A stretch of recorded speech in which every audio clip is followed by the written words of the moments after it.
आप सभी भक्तों को इस सुंदर ज्योतिष चैनल की तरफ से सभी को राधे राधे। तो आइए आज हम सभी भक्तों के समक्ष इस नई वीडियो के माध्यम से जो घर में बरकत नहीं होती, लाभ नहीं होता, उसके बारे में कुछ उपाय लेकर आए हैं कि यदि कोई भी भक्त सज्जन घर के अंदर नियमित रूप से इन नियमों का पालन करता है तो निश्चित ही उस घर में बरकत होती है, धन धान की कमी नहीं होती तथा हमेशा हमेशा के लिए भंडार भरे रहते हैं। तो आइए हम सभी भक्तों को बताते हैं, यदि कोई भक्त सज्जन किसी भी घर में कोई भी माता बहनें कभी भी खाना बनाते समय जूता चप्पल ना पहने, हमेशा रसोई घर में नंगे पैर ही खाना बनाएं। नंबर 2, रोटी बनाते समय सर्वप्रथम 3 रोटी निकालें। पहली रोटी गाय के लिए दें, दूसरी रोटी कुत्ते के लिए दें और तीसरी रोटी जो घर का सबसे बड़ा सदस्य हो उसके लिए दें। तो ऐसा करने से निश्चित ही उस घर में बरकत होती है। उसी तरह हम आगे बताते हैं नंबर 3, प्रत्येक वीरवार के दिन कच्चा दूध लेकर उसमें कुछ चावल के दाने डालकर तुलसी माता को अर्पित करें। ऐसा करने से भी धन्य धान में बरकत होती है। नंबर 4, घर में पूजा पाठ करते समय घर के मंदिर के अंदर कपूर अवश्य जलाएं। इससे हमारे घर में शुद्धता होती है तथा जो भी नेगेटिव एनर्जी होती है वो समाप्त हो जाती है। नंबर 5, सप्ताह में एक बार घर के अंदर गुग्गल की धुनी अवश्य दें, जिससे घर में किसी भी प्रकार की कोई भी उच्चाटन हो वह दूर हो जाती है। उसी तरह हम बताते हैं, जैसे भक्त सज्जन रसोई के अंदर पत्थर लगवाते हैं या ग्रेनाइट का पत्थर लगवाते हैं तो उसमें ये हमेशा ध्यान रखें कभी भी रसोई घर के अंदर काले कलर का पत्थर ना लगवाएं। नंबर 8, जो भी माताएं बहनें रसोई के अंदर खाना बनाती हैं वो हमेशा नहा धोकर ही रसोई के अंदर प्रवेश करें और खाना बनाएं। नंबर 8, यदि कोई भक्त सज्जन कनक ले जाकर गेहूँ ले जाकर पिसवाने जाते हैं तो उसमें ये ध्यान रखें नाग केसर के 2 दाने डालवा लें तथा तुलसी के 11 पत्ते उस कनक के अंदर डालकर और तभी उसको पिसवाएं। ऐसा करने से हमारे अन्न के हमेशा भंडार भरे रहते हैं। उसी तरह नंबर 9 पर हम बताते हैं, मंदिर में कभी भी सूखे फूल नहीं रखने चाहिए, या जैसे धूप बत्ती की है तो धूप जलने के बाद मंदिर में ही पड़ी रहती है, ऐसा नहीं होना चाहिए। सूखे फूल और जली हुई धूप हो तो उसको वहाँ से तुरंत हटा देना चाहिए।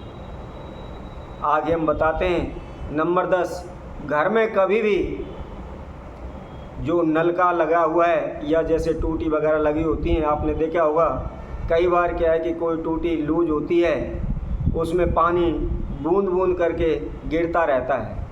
तो हमेशा इसका विशेष ध्यान रखें कि घर में कोई भी टूटी टपकती रहती है उसमें से पानी निकलता रहता है तो उसे तुरंत चेंज करें, क्योंकि ऐसा करने से अशुद्ध तथा नकारात्मक ऊर्जा का वास होता है तथा घर में कलह रहता है। उसी से संबंधित हम नंबर 11 पर बताते हैं, घर के अंदर सरसों के तेल का दीपक जलाएं और उसके अंदर लौंग डाल लें।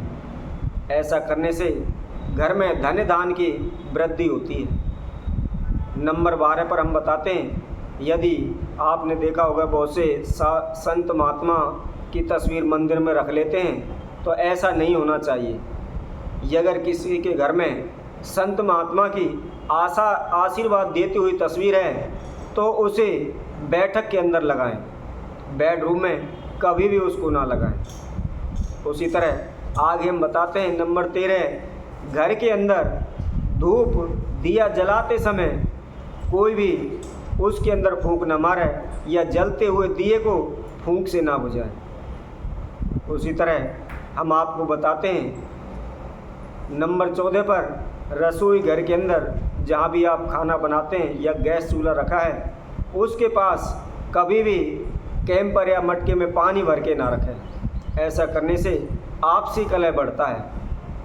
नंबर 15 पर हम बताते हैं, घर में कभी भी मकड़ी वगैरह के जो जाले लगे होते हैं वो जाले ना लगने दें। हमेशा सफाई का ध्यान रखें और किसी भी प्रकार के जाले हों तो उनको तुरंत हटाएं। नंबर 16 पर हम बताते हैं, शाम के समय में कभी भी घर के अंदर या जैसे माता बहनें खाना बनाती हैं, आटा बच जाता है गुंदा हुआ, वो फ्रीज में रख देते हैं या रसोई में रख देते हैं, तो ऐसा नहीं करना चाहिए। कभी भी संध्या के समय गुथा हुआ आटा ना रखें। उसी तरह आगे हम बताते हैं नंबर 17, मंदिर में कभी भी खाली हाथ ना जाएं, कुछ ना कुछ साथ लेकर जाएं, या मंदिर से घर वापस आते समय भी खाली हाथ ना आएं। कुछ भी लता पता फूल पत्ती कुछ भी अपने साथ अवश्य लेकर आएं।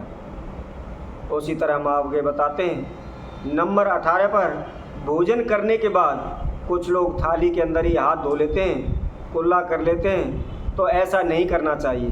कभी भी जिस किसी भी थाली में आप भोजन करते हो उसमें झूठे हाथ ना धोएं। नंबर 19 पर हम बताते हैं, दक्षिण की तरफ कभी भी पैर करके नहीं सोना चाहिए, क्योंकि आप सब भी जानते होंगे दक्षिण दिशा में हमारे पूर्वजों हमारे पितरों का वास होता है, और दक्षिण की तरफ पैर करके सोने से शारीरिक समस्याएं, रोग कष्ट बीमारी आदि समस्याएं बढ़ती हैं। नंबर 20 पर हम बताते हैं, घर में कभी भी दिन छिपने के पश्चात झाड़ू नहीं लगाना चाहिए, क्योंकि कहते हैं अगर दिन छिपने के पश्चात जो भी झाड़ू लगाता है तो उस घर से लक्ष्मी रूठ जाती है, लक्ष्मी उस घर से चली जाती है। इसीलिए कभी भी दिन छिपने के पश्चात झाड़ू नहीं लगाना चाहिए।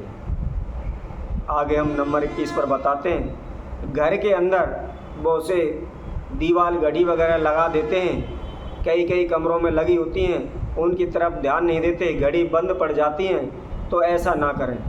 हमेशा इस चीज़ का ध्यान रखें, घर के अंदर कभी भी बंद हुई घड़ी ना लटकाएं। अगर बंद हुई है तो उसको तुरंत ठीक कराएं, या ठीक नहीं होती तो उसको उतार दें। घर के अंदर बंद घड़ी ना लगाएं। तो इसी तरह हम आप सही भक्तों के समक्ष अनेक जानकारियों के द्वारा आपके समक्ष नई वीडियो के माध्यम से आगे फिर प्रस्तुत होंगे। तब तक के लिए सभी भक्तों को इस सुंदर ज्योतिष चैनल की तरफ से सभी को राधे राधे।